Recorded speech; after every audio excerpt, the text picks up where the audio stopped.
All the world's governments are running a program called Lockstep. They are all marching in tune to the beat of the hidden hand that's been controlling humanity and confusing humanity for eons. Now, these buffoons, these leaders of the dead masses, they think, or they have been taught, that they are gods because they are the elect.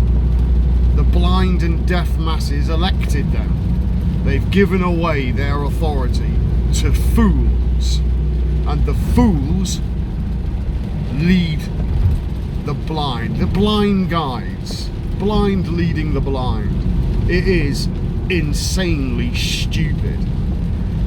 There's a saying, do not do the work of the malak. A malak is Hebrew, it means angel. So your angel is your own higher consciousness. It's your messenger, and you receive messages in meditation. It's not like it comes along and says, hey John Doe, Jane Doe, you should be doing it. It's not like that. It's like an upgrade for your consciousness. And then your attitudes and your tastes will change as your perspective is raised. You climb a mountain, when you're at the bottom of the mountain looks huge and insurmountable, and your view is restricted by the mountain. You can't see very far. It's got this big fucking thing in front of you. You get to the top of the mountain and your perspective is grand. The vista opens up and you'll be able to see horizon to horizon.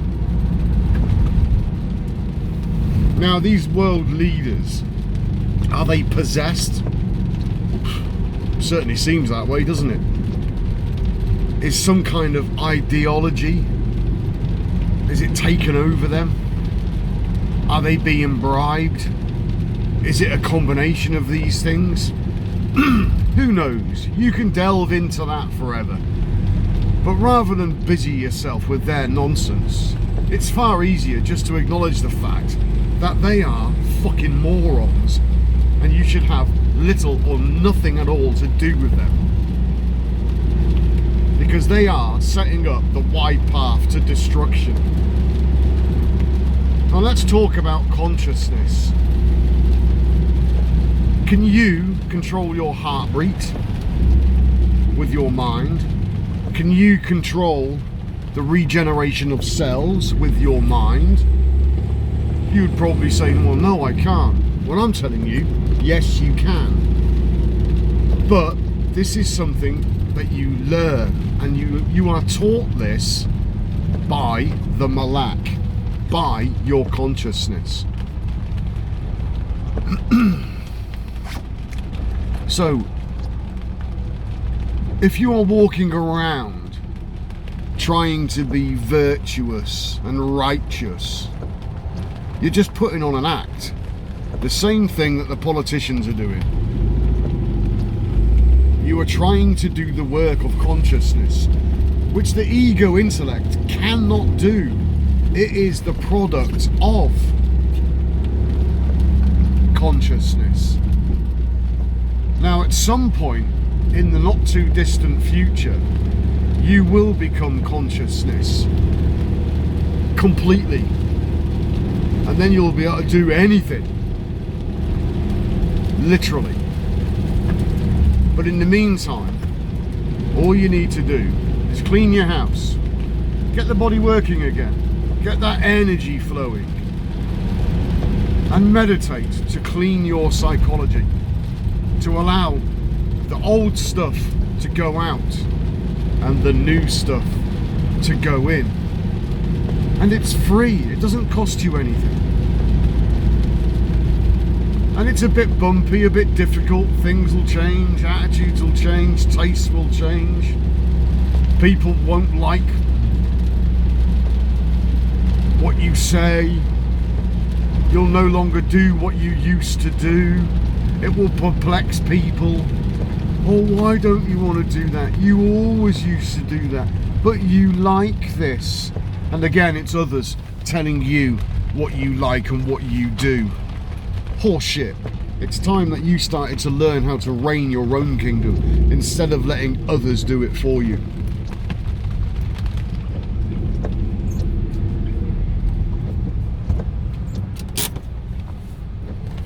What's the point in being an individual that's guided by everyone else? The herd. Would it not make more sense to be guided by the consciousness that pervades everything? It is everything. And I mean that in the literal sense. It's everywhere. You are it. But it's your mind that has to be lifted up. And when your mind is lifted up, you then merge with the consciousness. You still keep your story. It's just a story. It can't die. If you touch the bottom of that mountain, you will surely die. That's Moses and the Israelites. And they did die. The only person that got to the top of the mountain was Joshua, or his real name was, well, the name is Yahusha, which means Yah's Redeemer, Yah's Redemption, which that name Yahusha was later changed to Iesus, which then became Jesus, which then became Jesus. Because it's your higher consciousness, your own Yahusha, which gets to the top of the mountain, and that spirit, that consciousness, illuminates the ego intellect. And the story can't die, because it was never real anyway. It was a fiction. Doesn't mean it's good or bad. Doesn't mean anything. It's just a story. But to overcome that story and to get to the top of the mountain, you will experience what they call ego death. And it's a game changer. Like the apostle John, or the disciple John said, I must decrease, he must increase. And he was on the mountain in Patmos. So this is what it means, is that your spirit increases and your story decreases.